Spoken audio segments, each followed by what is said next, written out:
Aplicação de cartas de controle em laboratórios, né, de ensaios químicos. Para fazer uma apresentação sobre esse tema, eu gosto de ser bem prático, né, e a primeira pergunta que eu faço é algo que leva ao motivo dessa palestra, né? A pergunta é: por que é importante aplicar cartas de controle em um laboratório de ensaios, né? Qual que é a importância em aplicar cartas de controle em um laboratório de ensaio? Bom, e para responder essa pergunta, eu quero primeiramente relembrar junto com vocês, né? Ou apresentar para vocês qual que é a estrutura básica de um sistema de gestão de qualidade para laboratórios. Bom, atualmente, né, os laboratórios de ensaios, né, e também muitos laboratórios de pesquisa, eles buscam numa corrida e numa necessidade, na verdade, de apresentar resultados válidos, né, e resultados confiáveis. Existe uma norma que é a ISO 17025, que é um sistema de gestão de qualidade em laboratórios, que os laboratórios utilizam como matriz para garantir a confiabilidade dos seus resultados, né? Atualmente, no Brasil, nós temos aí laboratórios de ensaios, por volta aí de 1.200 laboratórios acreditados na ISO 17025, e isso não acontece só no Brasil, né?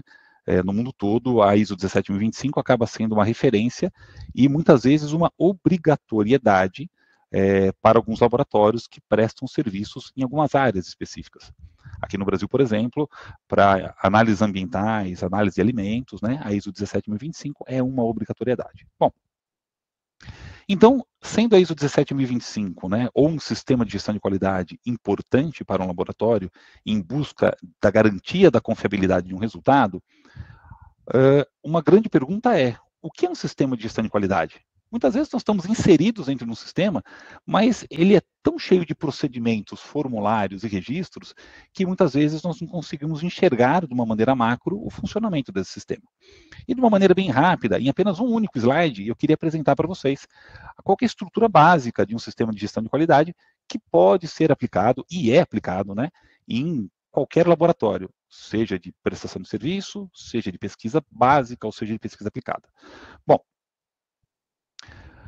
quando eu estou em sala de aula, né, com os meus alunos da universidade, e eu pergunto para um aluno como que ele faria durante uma execução de um ensaio para garantir a confiabilidade de um resultado, é muito comum que o aluno me responda o seguinte: olha, professor, se eu preparar a minha bancada de trabalho com os meus reagentes, meus insumos, os meus materiais, e realizar o ensaio de uma maneira bastante correta, com cautela, eu consigo obter um bom resultado. E quando ele fala em realizar o ensaio, ele está envolvendo não só a parte de execução instrumental do ensaio, mas também o preparo da amostra, né? Por exemplo, quando eu vou analisar amostras de alimentos, frutas, né? Tem um processo de extração, trituração, né? Que faz parte do processo analítico também. Então, do preparo da amostra à execução do ensaio, se eu realizar isso de uma maneira correta, com cautela, eu consigo obter um bom resultado. Pois bem, será que só isso basta? Na verdade, existem várias outras etapas que vão colaborar para que o seu resultado seja bom e confiável. Uma etapa antes de executar o ensaio, né, em algum momento, quando você vai implantar um novo método de ensaio no seu laboratório, você teve que avaliar se o seu método ele funciona nas suas condições operacionais. E essa avaliação do seu método, né, seria pegar uma amostra de concentração conhecida e fazer um teste de exatidão, precisão, fazer uma avaliação da linearidade. Esse processo se chama validação, né? Então, a validação é um requisito dentro da 17025 também.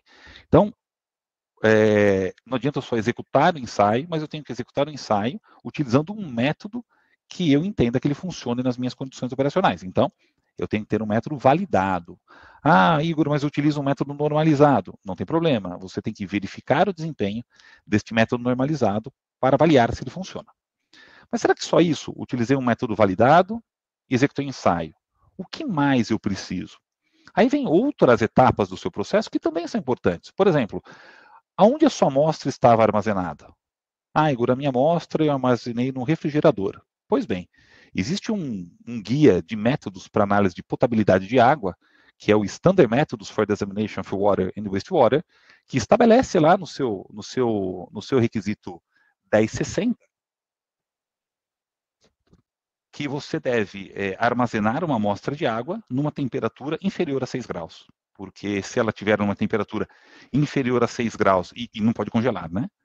E se ela tiver uma temperatura superior a 6 graus, você pode degradar alguns analitos e impactar no seu resultado. Então, o armazenamento das amostras, né, em condições específicas também é importante.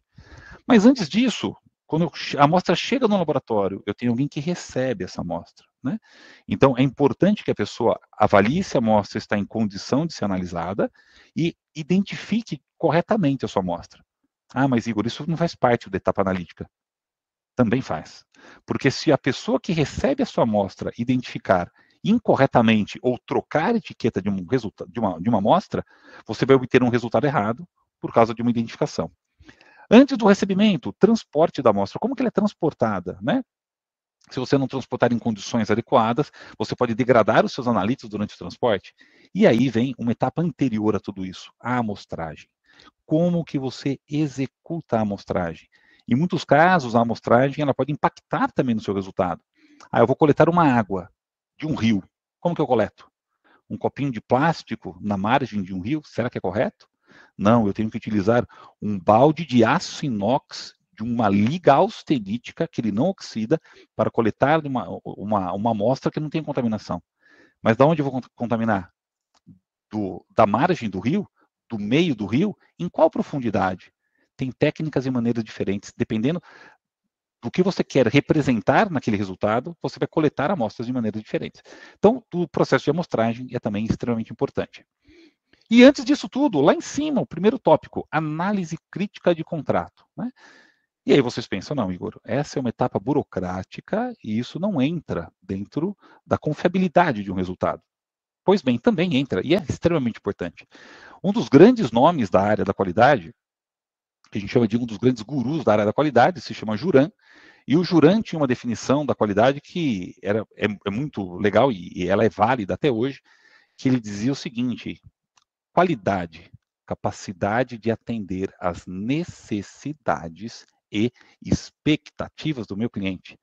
Para um laboratório que presta serviço, quando ele recebe uma solicitação, a primeira coisa que ele tem que fazer é avaliar qual que é a expectativa do cliente em relação ao que o cliente está pedindo. Por exemplo, o cliente me liga e fala assim, Igor, analisa essa água para mim. Analiso, mas analiso o quê? Eu quero saber se ela é potável, eu quero saber se ela está contaminada, o que você quer que eu faça na água? Ensaios químicos, microbiológicos, né? Então, assim, você entender o que o cliente quer e fornecer corretamente o que ele quer é um princípio da qualidade. Então, se a gente olhar para esse processo aqui, o que é um sistema de gestão de qualidade para laboratórios? Qual é a estrutura básica? A estrutura básica nada mais é do que procedimentar adequadamente todas aquelas etapas que podem afetar a qualidade do seu resultado, né? Então, se vocês olharem, isso é um fluxo de processo. Depois da execução do ensaio, eu ainda tenho algumas outras etapas. Vou arrumar meu fone aqui. Eu tenho algumas outras etapas, como, por exemplo, executei um ensaio e eu tenho um resultado. O resultado da minha água deu, sei lá, um valor genérico 2. Mas o quanto eu posso confiar no número 2, né? A incerteza de medição, ele vai te dar o grau de confiança no seu resultado. É totalmente diferente eu dizer que uma amostra deu um resultado de 2 mais ou menos 0,1 ou 2 mais ou menos 1. Né? A incerteza vai te demonstrar o quanto eu confio naquele número e para uma tomada de decisão ela é extremamente importante. Calculei a incerteza, elaborei o relatório para o meu cliente e descartei os resíduos. Se olhar para tudo isso daqui, é um fluxo de processo de um laboratório. Pois bem, para que esse processo funcione de maneira correta, eu tenho uma série de outros procedimentos que vão dar suporte para isso. Então, eu vou ter um procedimento que estabelece como que eu controlo meus procedimentos, que é o procedimento de controle de documentos.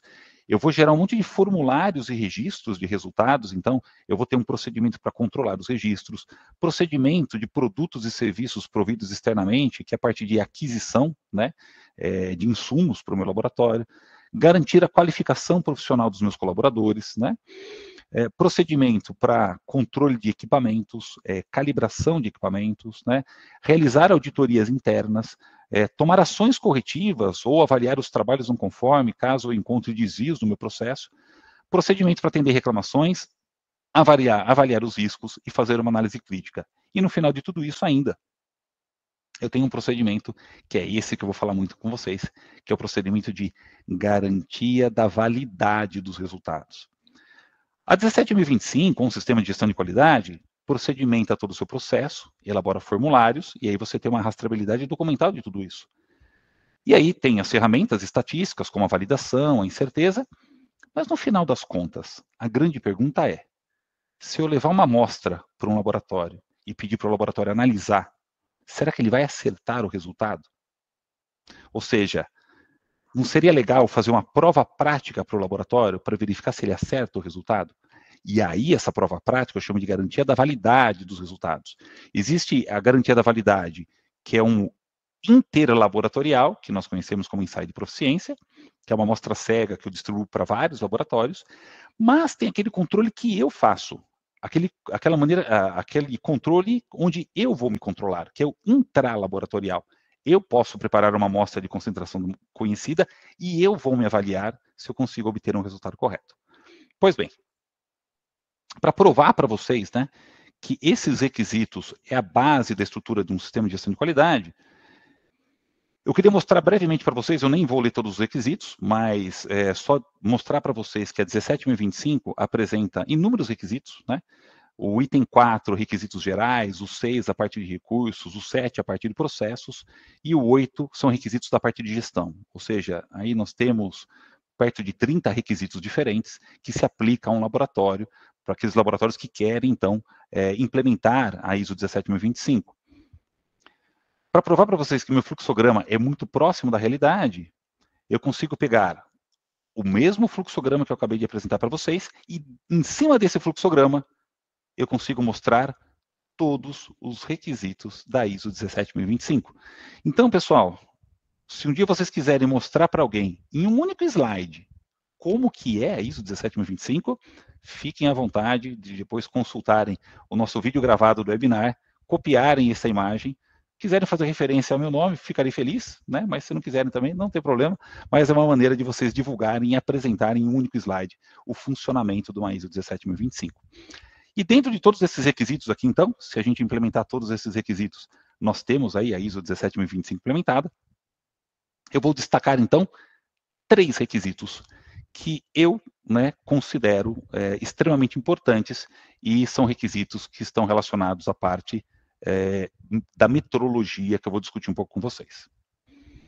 Muitas pessoas bateram palma, acho que as pessoas gostaram aí do, do slide. Muito bem. Bom, esses 3 requisitos, eles são 3 requisitos que eles estão interrelacionados, né? Eu fiz um trabalho, pessoal, no ano de 2012, né? Eu, juntamente com um colega do Ministério da Agricultura, não sei se ele está aqui, o Fernando Antunes, um fiscal federal do Ministério, um dia, num curso, né?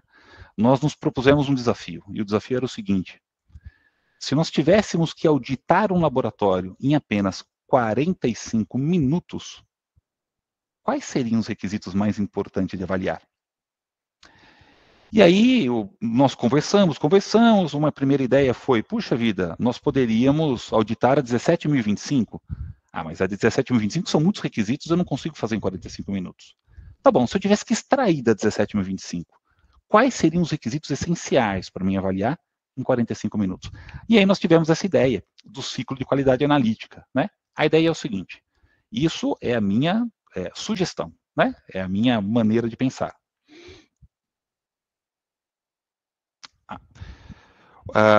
O Vinícius fez uma pergunta, mas ao final depois a gente responde. A minha maneira de pensar, eu vou auditar um laboratório em 45 minutos. Beleza. Primeira coisa que eu peço, né? Eu quero verificar se o laboratório tem competência de executar um método de ensaio. Perfeito. Então a primeira coisa que eu penso, será que esse laboratório validou o método? Porque a validação do método é uma comprovação estatística que o método funciona nas condições operacionais dele. Então, eu chego no laboratório, dentro dos meus 45 minutos, laboratório, posso ver o seu registro da validação? Aí eu vou verificar como que ele fez a exatidão, como ele fez uma precisão, como ele fez um estudo da linearidade, né? E baseado nesses resultados, eu consigo verificar se o método respondeu adequadamente no laboratório. Então, Perfeito, né? Primeira coisa, o primeiro item que eu pediria nos meus 45 minutos é validação. Tá bom. Olhei a validação, acho que está legal, mas eu pergunto, tá, ele validou o método, mas a minha pergunta é, quando ele emitir um resultado de análise, o quanto eu posso confiar nesse número? E a minha pergunta é, laboratório, qual que é a incerteza do seu resultado? Né? Então, a segunda coisa que eu pediria, os registros do cálculo da incerteza. Porque, como eu disse para vocês, 2 mais ou menos 0,1 e 2 mais ou menos 1, em termos de confiabilidade de resultado, é totalmente diferente. Agora, por que eu fiz uma conexão da validação com a incerteza? Entre as inúmeras maneiras de você fazer um cálculo de incerteza, seja do GAN, seja o método de Monte Carlo, método do Craig, ou o próprio Guia Uraken, uma das abordagens que existem é um método que a gente chama de top-down, né? Em algumas guias, eles chamam de validation-based, onde você se baseia principalmente em dados de validação para fazer um cálculo da incerteza. Então, existe uma conexão aqui, né? Eu coloquei a validação com a incerteza. Então, veja só, nos meus 45 minutos, laboratório, deixa eu ver o registro da validação. Laboratório, quanto eu confio no seu resultado? Deixa eu ver o registro do cálculo da incerteza. Pois bem, então já tenho uma segurança. Validou o método, conheço a incerteza do laboratório, e vem a minha terceira pergunta. Bom, o laboratório, ele fez esses cálculos há, sei lá, alguns meses atrás, né? De validação, da incerteza. E eu fico naquela pergunta, mas será que aquela amostra que eu mandei para ele e ele analisou hoje de manhã cedo, será que o resultado dessa amostra está correto? Será que hoje de manhã, de repente, não deu uma queda de energia, o equipamento dele está com problema, ou um analista, ele preparou uma solução errada? Será que o resultado de hoje tá bom? E aí eu chego para o laboratório e falo assim, laboratório, deixa eu ver o registro da sua carta de controle. O que é uma carta de controle? Uma carta de controle, na verdade, ela vai ter os resultados de uma amostra de concentração conhecida que o laboratório analisa todo dia. Para quê? Para monitorar se o processo dele, se o método dele continua fornecendo resultados válidos. Né? Então, nos meus 45 minutos, validou o método? Bom, você estudou, o método parece que funciona. Quanto que é a sua incerteza? O quanto que eu posso confiar no seu número? Aí tem esse número. Terceiro, você monitora seu processo para ver se ele está sob controle? E aí eu tenho a carta de controle. Por que eu linko a incerteza com a carta de controle? Porque a variabilidade da sua carta de controle, né, os desvios da sua carta, eles têm uma leve relação com a incerteza do seu resultado. Né? Tem alguns documentos que discutem um pouco sobre isso. Né? Alguns laboratórios acabam adicionando na carta de controle um resultado padrão de uma incerteza calculada, né, como limites máximos e mínimos na carta. E por que o controle de qualidade está conectado com a validação? O que é um controle de qualidade? Uma amostra de concentração conhecida que eu analiso em dias diferentes. Às vezes por analistas diferentes ou por equipamentos diferentes. Pois bem, se eu pegar uma amostra analisada em vários dias diferentes e calcular um desvio padrão, isso na validação se chama precisão intermediária. O que é uma carta de controle? É um estudo de precisão intermediária a longo prazo. Alguns guias de validação chamam a carta de controle ou as ferramentas de controle de qualidade como validação de rotina, né? Então, eu já vi os termos como ongoing validation ou routine validation, né? Ou seja, uma validação de rotina, que é a ideia do controle de qualidade. E, logicamente, se os desvios da minha carta de controle, com o tempo, eles aumentarem ou diminuírem, isso também impacta aí no resultado da sua incerteza. Né? Então, eu fiz essa discussão toda, publiquei esse trabalho no ano de 2012, numa revista que chama Trends Analytical Chemistry. Fiquei bastante contente na época, porque essa revista é a revista de maior fator de impacto na área de química analítica, e desde 2012 eu acompanho aí esse trabalho publicado. Bom, esse trabalho aqui no Brasil hoje, ele é referenciado em alguns guias de validação, guia do Ministério da Agricultura discute sobre esse ciclo de qualidade analítica, existe um compêndio de métodos no Brasil, do Sindicato das Indústrias de Ração, que todos os métodos de análise de ração no Brasil são normalizados, e nesse guia, já nas últimas 2 edições, fala sobre o ciclo de qualidade também. Tem um livro da Embrapa na área de análise de soja também, que eu fiz um trabalho, inclusive com o Gilberto Batista, que eu vi que estava presente também, e esse ciclo da qualidade faz uma discussão estatística sobre a parte de análise de soja, tem livros da Rede Meteorológica do Estado de São Paulo, enfim, todos os trabalhos que eu faço no mercado, e eu vou falar de metrologia, e eu acabo falando dessa correlação dessas ferramentas. Bom, eu gosto de fazer uma introdução para situar todo mundo dentro dessa atmosfera, né, da qualidade e onde que a carta controle se aplica, né, para que não fique um assunto voando fora de um contexto, né? Então, contextualizei a importância da qualidade e onde a carta de controle, que é o controle de qualidade, né, onde ela se aplica dentro desse contexto, se aplica dentro da estrutura da gestão da qualidade e essa estrutura está dentro do ciclo de qualidade analítica. De uma maneira resumida que eu estava falando para vocês de carta de controle, imaginem a seguinte situação. Um laboratório faz análise de rotina em amostras de maçã. Em média, esse laboratório analisa 20 amostras por dia e faz uma análise, por exemplo, de um pesticida bastante comum aplicado na lavoura de maçã, que é a deltametrina, né? Bom, eu faço essas análises visando avaliar se o resultado se encontra dentro de uma concentração autorizada pela legislação. Então, existem limites máximos de pesticidas nos alimentos e nós fazemos análise para avaliar se os resultados, né, dessa análise, ou aquele alimento está dentro dos limites máximos estabelecidos de determinados pesticidas. E a pergunta é, como garantir a confiança no resultado dessa análise? Considerando aquele ciclo da qualidade, o primeiro tópico é, eu validei o método, então eu garanto que meu método funciona. Perfeito? Segundo tópico, bom, eu calculei a incerteza também. E aí eu sempre expresso o meu resultado com a sua incerteza, que vai dar um nível de confiança desse número. E terceiro tópico é o seguinte, como que eu monitoro o meu processo? Eu aplico as amostras de controle. O que é as amostras de controle? Então, eu pego uma amostra, eu vou fortificar essa amostra numa concentração conhecida para avaliar o método durante a rotina. Nesse caso do exemplo acima, eu estabeleci de uma maneira, isso é fictício, né? Mas vamos supor que dentro do meu processo eu estabeleço que a cada 20 amostras, a cada uma quantidade de amostras, eu vou pegar uma amostra de concentração conhecida para monitorar o meu processo, né? E aí eu vou fortificar numa concentração de 50 microgramas por quilo. Então, o que, que eu faço, né? Então, eu sou um laboratório, por exemplo, que analisa maçã. A cada 20 amostras, eu pego uma maçã de um produtor orgânico, que ela não tenha pesticidas. Eu pego essa maçãzinha, vou lá, adiciono uma concentração conhecida, né, utilizando um MRC, uma concentração conhecida de deltametrina, aplico o processo de extração na minha maçã, vou ter o extrato e obtenho o resultado, né? Então, é uma maneira de monitorar o meu processo. Mas, que problema que eu vou gerar com isso? O problema que eu vou gerar é o seguinte, imagine que depois de 30 dias, analisando, todo dia analisando uma maçã de concentração conhecida, imagine que depois de 30 dias eu tenho 30 resultados. Qual é o resultado que eu vou ter? Bom, no mundo ideal seria exatamente 50. Mas nós sabemos que, devido à variação que nós temos do resultado, devido à própria incerteza mesmo, né? Mesmo que preparando uma amostra na concentração de 50 microgramas por quilo, logicamente, um dia eu vou analisar, pode dar um pouquinho mais, um pouquinho menos. E aí, depois de 30 dias, então, eu tenho esses resultados. Coloquei todos em formato de tabela. E qual o problema que eu tenho aqui? O problema é, esses resultados estão bons? Eu consigo, olhando para a tabela, a não ser que alguém seja um matemático aí, ou um estatístico muito voraz, né?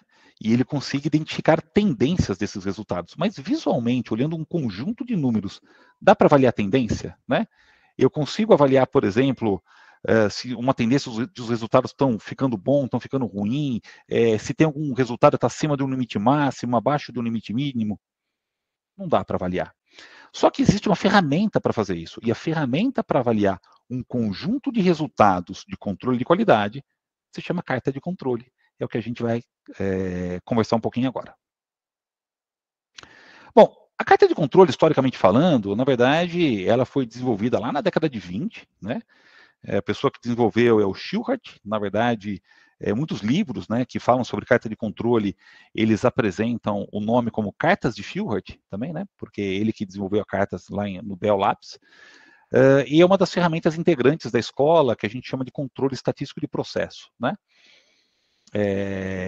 Tem a sigla, né, às vezes a gente vê na empresa, na indústria, é uma sigla que é CEP, né, controle estatístico de processo, e a carta de controle é uma das ferramentas integrantes aí dessa ideia, do CEP. Bom, o controle estatístico de processo, ele prega o controle de qualidade conduzido simultaneamente com o processo, né? Ao invés de pós-produção. A ideia é tentar identificar falhas no processo antes que eles aconteçam. Então, por isso que a carta de controle é uma boa ferramenta para avaliação de tendências, né? O enfoque, então, da carta de controle, ele é mais preventivo do que corretivo. Logicamente, que em alguns momentos ele vai ser corretivo, mas o enfoque é mais preventivo. E qual que é a ideia da carta de controle? A carta de controle, na verdade, o que ela vai avaliar? Vai avaliar a variabilidade do seu processo, né?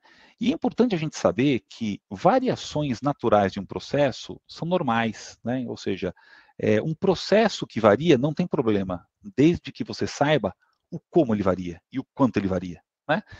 Então, tem uma imagem que eu gosto bastante, né? Que é essa imagem aqui, né? Ao longo do tempo, você tem aqui uma gaussiana, né?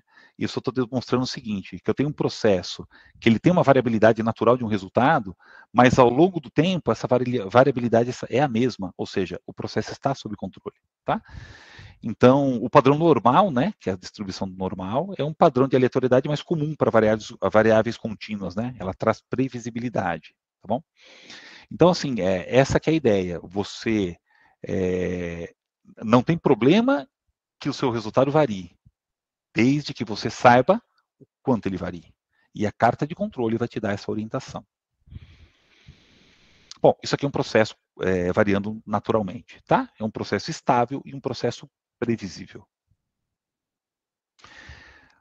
Bom, o objetivo da carta de controle é detectar ocorrência de causas especiais ou alterações no processo para investigações e soluções rápidas, né? Na carta de controle, ela tem essa carinha aqui, né? Ela vai ter uma linha central, tá? E ela vai ter também os limites superiores e inferiores de controle, tá? Na verdade, eu gosto dessa imagem também porque essa variação que a gente vai encontrar na carta de controle, na verdade, é uma variação dentro da variação máxima e mínima de uma distribuição normal, tá? Então, é uma maneira visual, né? Nós não traçamos a distribuição normal na carta de controle, mas eu coloquei nessa imagem só para mostrar que essa variação máxima e mínima da carta de controle, ela mostra isso.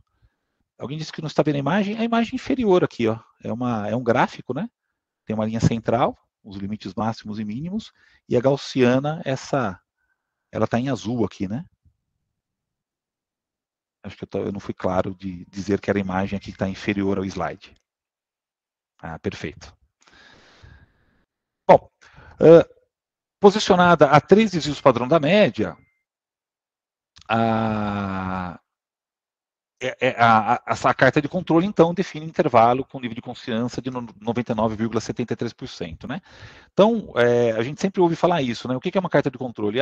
Eu conheço a variabilidade no meu processo, monto um gráfico onde eu vou jogar 2 e 3 desvios padrão acima da média e 2 e 3 desvios abaixo.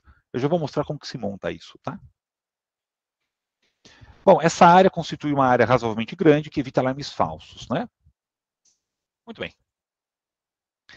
Carta de controle é utilizada para avaliar resultados obtidos por um ensaio, e a carta de Shilhart, também conhecida como carta de média, é a mais aplicada, né? Frequentemente a mais aplicada. O método consiste em uma avaliação gráfica de resultados, permitindo um sistemático monitoramento, capaz de avaliar anormalidades e propor correções de maneira ágil, né? Então, essa é a ideia da carta.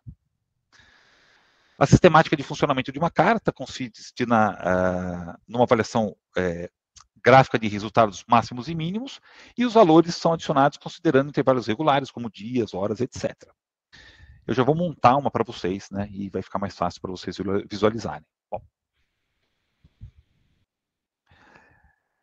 quando eu falo de carta de controle, uma outra orientação extremamente importante é o seguinte: existem livros e livros sobre carta de controle. Na verdade, para aqueles que têm formação na área de engenharia, a engenharia, principalmente engenharia de produção, é uma ferramenta muito comum de ser utilizada em processo, né? Talvez dentro da esfera química, seja farmácia, ou o pessoal que tem bacharelado em química, técnico em química, ou tecnólogo, né? Cursos na área de química, as cartas de controle, a carta de controle não é uma ferramenta muito comum, né, no ensino, né, dos cursos da área de química, porque até então, até há um tempo atrás, o pessoal não entendia que o laboratório também era um processo produtivo como qualquer fábrica é. Mas hoje os cursos têm se atualizado e é muito comum hoje você ver cartas de controle. O que eu queria dizer para vocês é que existem vários tipos de carta de controle. Eu vou focar para vocês em 2 tipos que para a área de ensaios químicos são as mais aplicadas, tá bom? As referências que eu vou estar utilizando, né, são de 2 livros, tá? De Quality Assurance e Quality Control em Analytical Laboratory, e outra de Quality Assurance e Analytical Chemistry, né? São duas grandes referências na área de estatística, qualidade química, né? Essa relação que eu gosto bastante. E as cartas de controle que eu vou mostrar para vocês são 2. A carta de controle de média, que eu extraí principalmente da primeira referência, e a carta de amplitude da segunda referência aqui. Bom, carta de controle de média. Vamos fazer uma receita de bolo com vocês, né? Como que eu preparo uma carta? Para preparar uma carta de controle, a primeira coisa que eu tenho que saber é conhecer a variabilidade natural do meu processo. Como que eu conheço a variabilidade natural do meu processo? Bom, eu quero uma carta de controle para um método de ensaio, então vou pegar uma amostra de concentração conhecida, vou analisar essa amostra por volta aí de 10 ou 20 vezes, né? Ou analisar 10 ou 20 amostras de concentração conhecida, tá? Da mesma concentração, logicamente. Para que eu vou fazer isso? Para conhecer a variabilidade natural dos meus resultados. Então, a primeira coisa que eu faço, analisei 10 ou 20 amostras. Primeira coisa, eliminar outliers. Opa, peraí. O que é um outlier? Né? Outlier é um valor discrepante. Porque o que acontece? Como eu quero conhecer a variabilidade natural do meu processo, eu preciso conhecer a variabilidade natural, mas um outlier, um valor discrepante, não faz parte de uma variabilidade natural. Porque um outlier é conhecido como um erro grosseiro. Por exemplo, eu estou analisando uma amostra. Eu tenho um resultado que deu 10. Daí, a mesma amostra deu 11. A mesma amostra deu 9,5. A mesma amostra deu 10,2. A mesma amostra deu 35. Puxa, esse 35 não faz parte da variabilidade natural. Provavelmente um erro grosseiro de adição de padrão, de alicotagem, de leitura. Então, eu tenho que conhecer a variabilidade natural. O que eu faço? Eu vou analisar entre 10 ou 20 amostras e aí eu elimino os outliers, né? Alguém perguntou rapidamente ali, depois a gente vai voltar nas perguntas, essa variabilidade natural depende da concentração? Logicamente. Por quê? É natural, né? Uma concentração muito pequena, quando eu analiso, a variabilidade do resultado é maior. Uma concentração muito maior que eu vou analisar, onde o meu equipamento consegue enxergar mais facilmente, a variabilidade dos resultados é menor, geralmente. Mas a gente volta nessa discussão. Bom, eliminei os outliers, né, que eles não me interessam, tem um conjunto de dados que eu sei que estão variando de uma maneira natural do meu processo. Calcula a média e o desvio padrão. E aí eu vou fazer um outro cálculo, fazer um teste de hipótese. E aí, quando o pessoal vê teste de hipótese, lembra lá das aulas de estatística, né? As aulas clássicas de estatísticas, onde a gente fala muito de teste de hipótese, né? O que é esse teste de hipótese, né? O teste de hipótese, na verdade, eu vou... alguém perguntou critério para outliers? Rapidamente. Tem vários testes, né? Teste de Grubbs é um teste de outlier que você pode aplicar. E aí tem os limites máximos que você pode estabelecer. O que é um teste de hipótese, né? O teste de hipótese, um teste T, ele vai avaliar se a média desse conjunto de resultados que eu tenho difere estatisticamente do valor tido como real ou tido como predito. O que significa isso? Vamos voltar naquela discussão lá daqueles resultados que eu tive, né? Tenho lá vários resultados. Um resultado deu 10, um resultado deu 9,5, um resultado deu 10,2, um resultado deu 11 e um resultado deu 9, né? Então eu olho para os meus 5 resultados, eu tenho resultados próximos entre si, não tem outlier. Então esse conjunto está bom. Aí eu falo para vocês, então, o valor predito, que é o valor real da amostra que eu estou analisando, é 15. Você falou, opa, peraí. Eu fortifiquei e preparei uma amostra na concentração de 15. Eu tive 5 resultados ao em torno de 10. A dispersão entre os 5 resultados está boa, mas a média desses 5 é totalmente diferente do valor predito e dito como real. Então, por que eu faço um teste T? Eu faço um teste T justamente para isso, para que você avalie, primeiro, Outliers, vejo se tem uma variabilidade natural entre os meus resultados. Segunda coisa, verifico se esse conjunto de resultado, a média desse conjunto, condiz com o valor real da minha amostra. Isso a gente faz um TST, já vou mostrar como que faz. Fiz tudo isso, né, calculei o T, e aí eu ploto a minha carta de controle. Como que eu ploto a carta de controle? Eu marco o número consecutivo de resultados no eixo X do gráfico, que é aquele eixo horizontal, as características observadas no Y, né? O que é as características? É a concentração que eu estou avaliando, é o valor da propriedade. A linha central do gráfico é o valor de referência, tá? E aí eu coloco lá a média, né? Ou o meu valor de referência, mais 2 vezes e 3 vezes o desvio padrão. Eu coloco duas faixas acima, e a média menos 2 vezes e 3 vezes o desvio padrão para baixo. Como que fica isso tudo, né? Bom, eu vou plotar a minha carta e avaliar os resultados, tá? A minha carta, ela vai ficar, antes de eu olhar isso daqui, eu vou fazer o contrário. Peraí. Na verdade, isso daqui. Eu vou fazer o contrário. A minha carta, ela vai ficar com essa carinha aqui. Aqui, esse valor de X é o valor médio, tá? O valor médio mais 2 vezes o desvio padrão daquele conjunto de resultados, sem outlier, que eu avaliei o teste T, ele vai estar aqui, um tracinho aqui em cima. A média mais 3 vezes o desvio padrão vai estar aqui em cima. A média menos 2 vezes o desvio padrão e a média menos 3 vezes o desvio padrão. E aí, quando eu tenho esses limites da carta, eu começo a plotar dados na minha carta. Bom, como que eu avalio os dados? Se eu tiver um resultado da minha rotina, então eu preparei uma carta lá com uma solução de concentração de 10, por exemplo, né? E aí eu calculei os limites máximos e mínimos. E aí, vamos supor que eu estou analisando a minha rotina, preparo na minha rotina uma amostra de concentração de 10, um dia eu analisei e o resultado deu 18, fora do limite máximo permitido. Então, esse valor está fora da minha variabilidade natural, tem que tomar uma ação. Tá? Bom, então, quando tiver pontos fora dos limites máximos e mínimos, eu tenho que avaliar e tomar uma ação. Mas a carta de controle, eu falei para vocês que ela é preventiva, né? Por que ela é preventiva? Veja só. Essa situação número 2. Eu tenho vários resultados aqui, ó. 1, 2, 3, 4, 5, 6, 7. 7 resultados, todos acima da média, mas dentro dos desvios. Os 7 resultados estão ok? Sim, estão ok. Mas eles estão me representando uma coisa importante. Me representa uma tendência. O meu método, tendenciosamente, sempre me fornece resultados mais altos do que o esperado. Então, eu devo ter algum erro sistemático em algum momento. Tá? Então, essa situação, ela é uma situação, eu não tenho resultado fora de um limite máximo, e nem abaixo do limite máximo, mas mostra que tem uma tendência de ser sempre valores acima da média. Situação 3 e 4, olha que interessante. Eu tenho um resultado aqui embaixo, está dentro da minha faixa. Um resultado um pouco mais alto, né? Está dentro da minha faixa. Um mais alto, mais alto, mais alto, mais alto, mais alto. Ou seja, esse resultado ele vai crescendo, né? Ah, Igor, todos os resultados estão dentro da minha faixa. Tudo bem, então todos dentro da sua faixa. Pois você consegue perceber que existe uma tendência que o seu resultado está sempre aumentando? Sistematicamente está acontecendo alguma coisa. Se eu não tomar uma ação aqui, em algum momento esse valor vai estar fora. Da mesma maneira, no número 4, que os valores eles vão decrescendo. Se eu não tomar uma ação, em algum momento ele vai sair fora.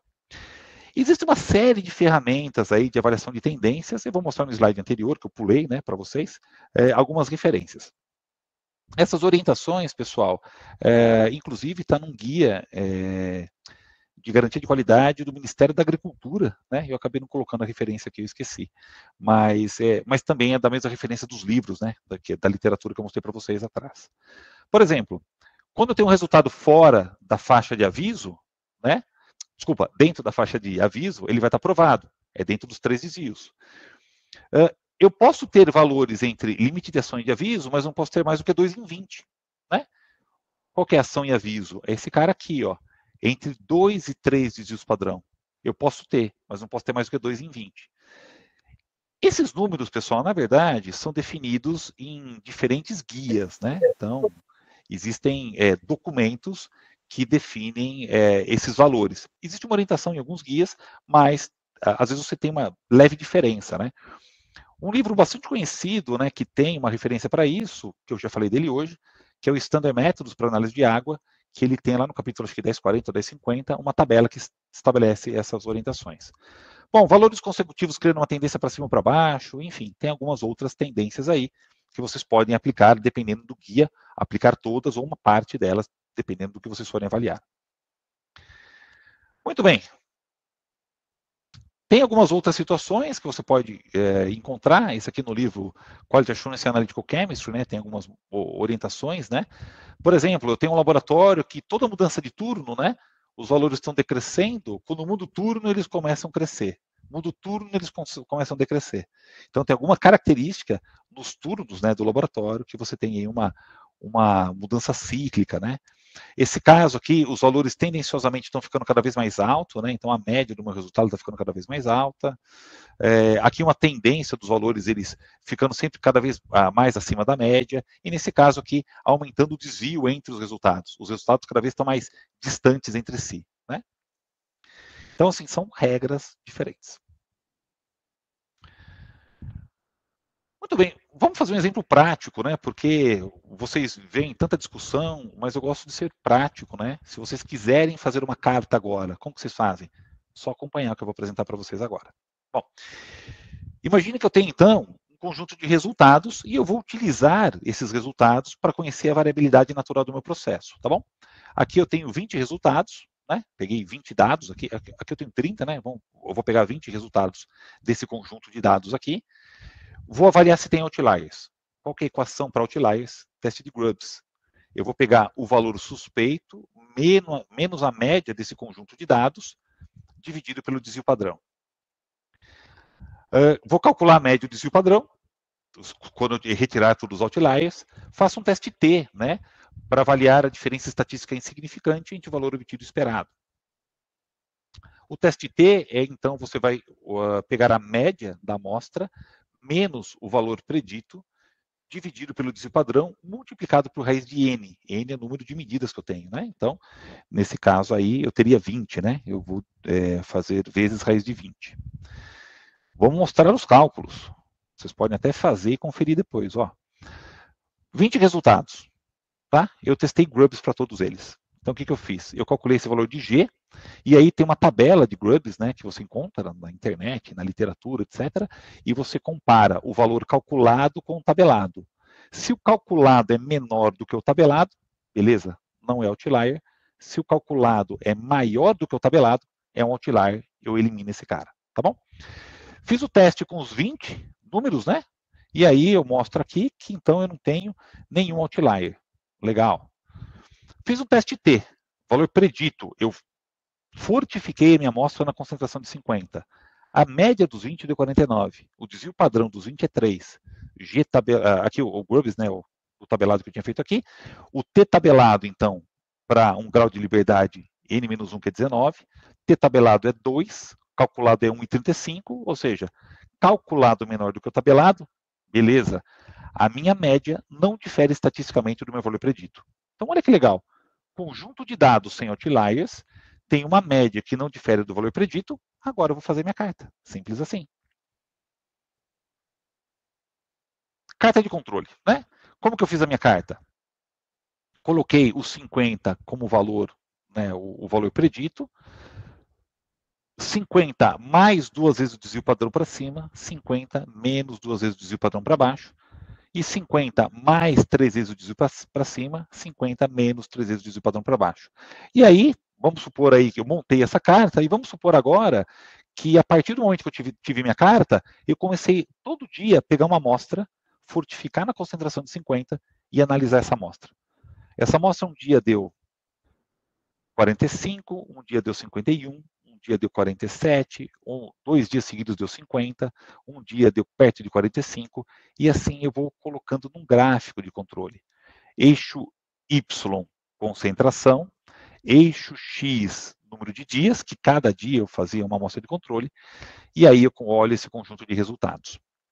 Olhando esse conjunto de resultados, pessoal, se eu não tivesse uma carta de controle, e eu olhasse isso numa tabela, eu diria o seguinte: ah, todos os meus resultados estão bons. Por quê? Porque todos estão dentro dos meus limites de controle. Perfeito?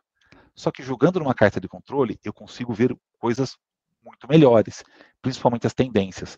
Olha que interessante, aqui no final dessa carta, vocês conseguem perceber que a partir desse ponto aqui, né, perto aí do o dia número 23, 24, mais ou menos, eu começo a ter um decaimento da concentração da minha amostra.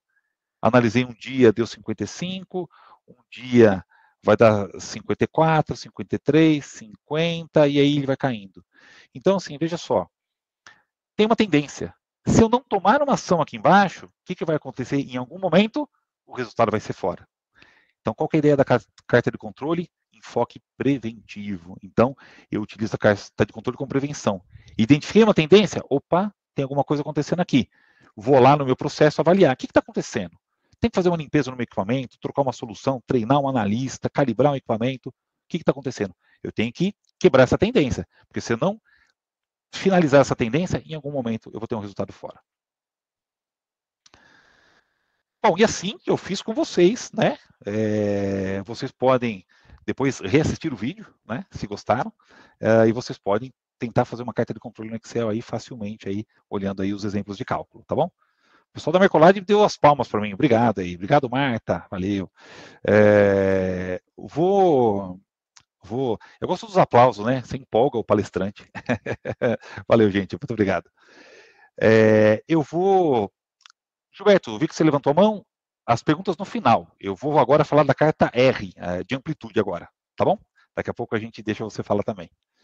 Bom, só para finalizar, pessoal, falei da carta de média, a carta de Shilhart. Rapidamente agora, a carta R fica fácil com a carta de amplitude. Por quê?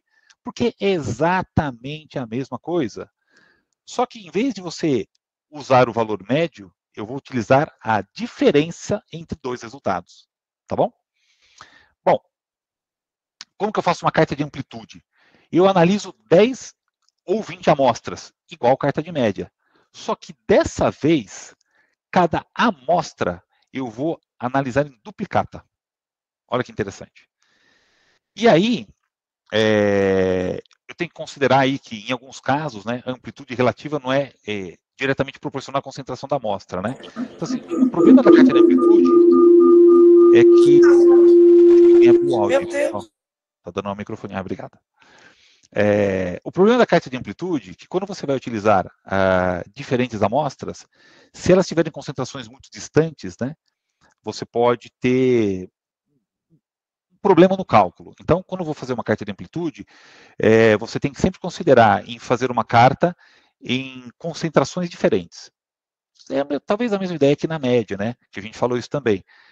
Concentrações mais baixas ou mais altas, vocês podem ter variabilidades diferentes. Bom, da mesma maneira, carta de amplitude elimina o outlier, carta de amplitude calcula a média da amplitude. Nesse caso, eu não faço o teste T, a única diferença.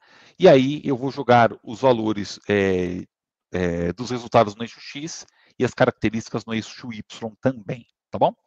Marco uma linha central no gráfico como valor de referência, e nesse caso da carta de amplitude, existe alguns valores tabelados que eu utilizo para estabelecer os limites máximos e mínimos, ok? Então, eu já vou mostrar isso para vocês. Essa aqui é a receitinha de bolo, da mesma maneira que eu fiz a carta de média. Eu passei um pouco rápido, porque eu vou mostrar um exemplo prático para vocês, eu acho que é mais fácil para vocês fixarem, tá bom?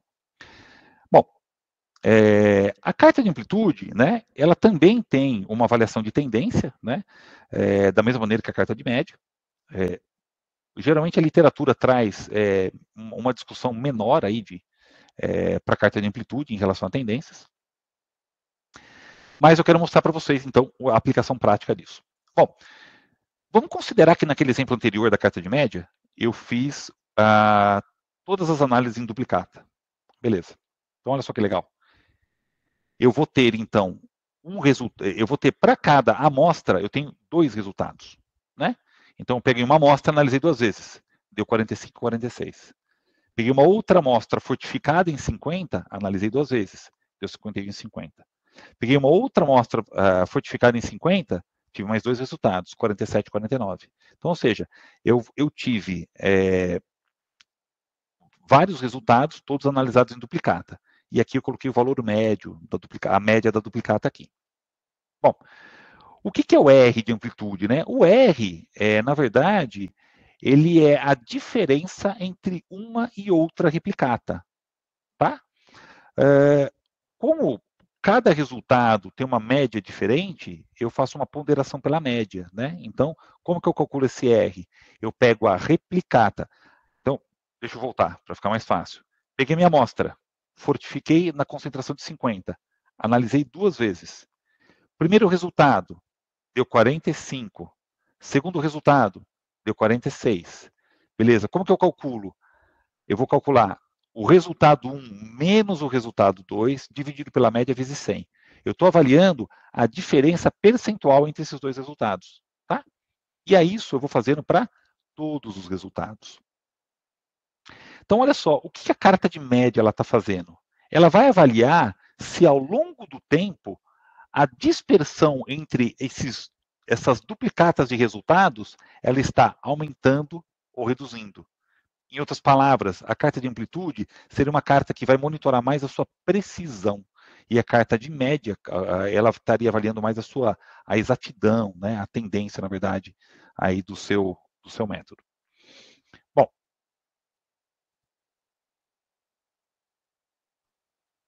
e aí, né, a regrinha, né, eu vou calcular aquele valor R, que é a amplitude percentual média, estabeleço o limite de aviso e o limite de ação calculando por esses valores tabelados, né? A média da amplitude mais 2,809, ou a média da amplitude vezes 0,039, né? Para os limites superior de aviso e inferior, e o superior de ação, a média da amplitude vezes 3,267, tá bom? E ela vai ficar com essa carinha aqui, né? Vou ter só um limite superior. E o que é cada ponto desse? Cada ponto desse é a diferença percentual entre a minha duplicata. Né?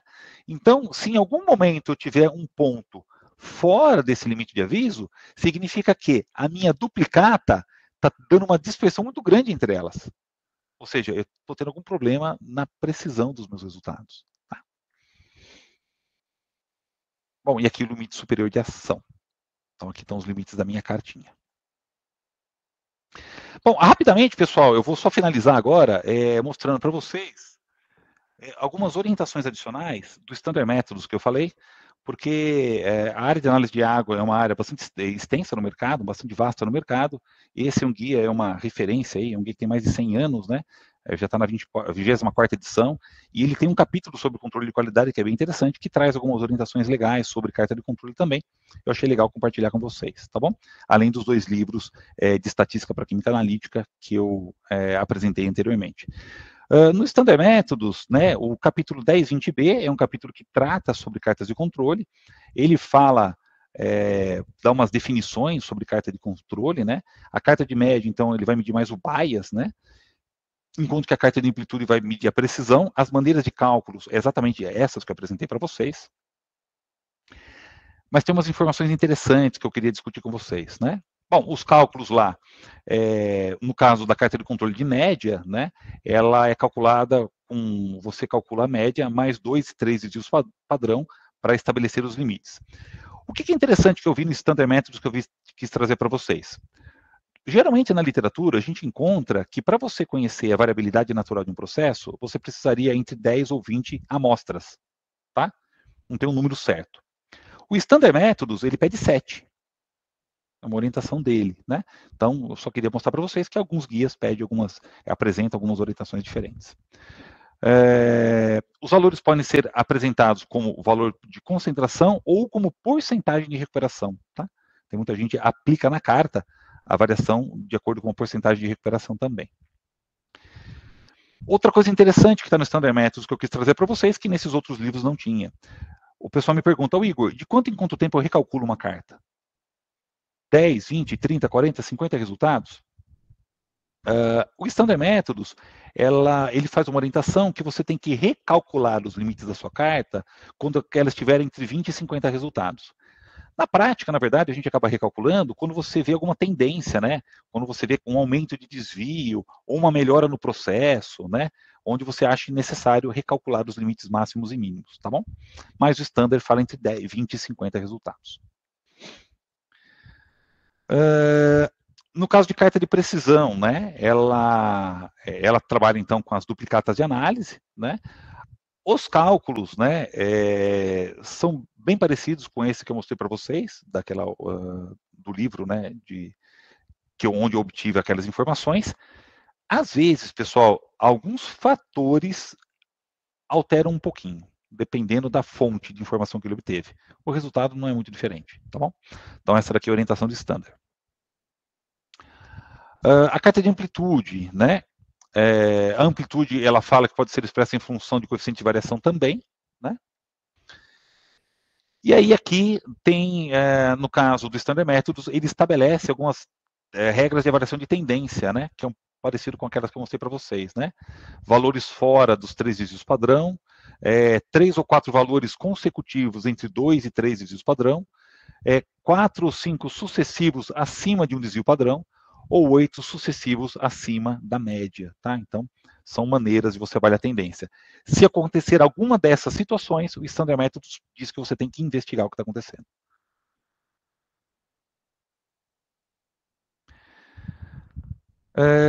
Outra orientação do Standard também que é interessante, que ele diz assim, ó, se durante a sua rotina você tiver quando você tiver na sua rotina, raramente você tiver resultados que estão acima do valor de atenção, ele pede para você recalcular, porque você está superestimando muito os seus limites, né?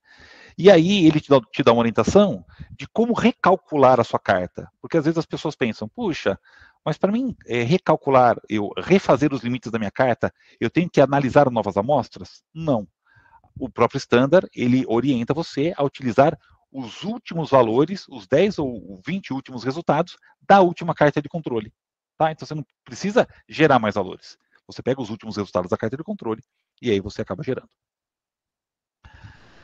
Bom, no Standard Methods ele faz também uma discussão interessante que ele diz assim, a escolha também pode ser influenciada, né, da avaliação das tendências, pelas regras disponíveis nos pacotes estatísticos de softwares, né, para analisar a carta de controle. As orientações apresentadas são guias típicos baseadas nos parâmetros estatísticos. Então, o Standard Methods, apesar de estabelecer algumas regras de avaliação de tendência, ele diz que se você utilizar algum pacote estatístico de algum software, você pode utilizar as orientações desse próprio software também. E só para finalizar, na verdade, é uma abordagem que eu vou fazer, um pouco provocativa, mas eu vou fazer uma discussão maior sobre esse assunto no EMEC, que é o seguinte, só uma apresentação rápida de um trabalho publicado numa revista que é Analytical Methods, né? É um trabalho do Michael Thompson, que é de 2014, né? E o Michael Thompson, ele faz uma discussão bem interessante sobre um novo foco na área da qualidade para as medições químicas. E nesse artigo que ele discute N assuntos, né? E ele tenta discutir de uma maneira prática uma avaliação dos resultados obtidos por um laboratório. E uma das discussões que ele faz é o seguinte, né? Que ele orienta que as agências de acreditação, né? Como os avaliadores de laboratórios, por exemplo, eles deveriam, né, ter uma atenção especial de como as incertezas são estimadas, né, pelo laboratório que está se submetendo à auditoria, né, de acreditação, e também como e se essa incerteza do resultado, elas são consistentes com o score do resultado de proficiência ou com a variabilidade natural da carta de controle, né? Então, deixo só uma perguntinha, né? E isso é uma discussão, uma vez que eu vi, tem um professor da Universidade da Estônia, Ivo Leito, e eu fiz um curso certa vez com ele, um curso online, e ele falava muito sobre isso, né? Que a incerteza, conceitualmente falando, seria a maior variabilidade do seu resultado, considerando um tempo infinito, né? Enquanto que a carta de controle, ela avalia a variabilidade do seu resultado, né, de uma dada concentração, dentro de um tempo finito. Então, se a gente for fazer comparações percentuais, né, seria descabido você ter um resultado de uma análise dentro de uma faixa de concentração e você tem um resultado de uma análise que tem uma incerteza de 5%, e você percebe que naquela mesma faixa de concentração, você tem uma carta de controle onde que você tem uma variabilidade, nesse caso aqui, de mais de 10%. Então não faria sentido nenhum, né? Como que você expressa um resultado de sua incerteza em 5% e a variabilidade, né, natural do seu processo é 10%? Então, essas correlações dos dados estatísticos é importante. Convido vocês a me assistirem no EMEC, eu vou fazer uma discussão um pouco mais profunda sobre isso, e perguntas sobre esse tema, vamos deixar para discutir no EMEC, e agora a gente discute apenas sobre carta de controle. Pessoal, muito obrigado.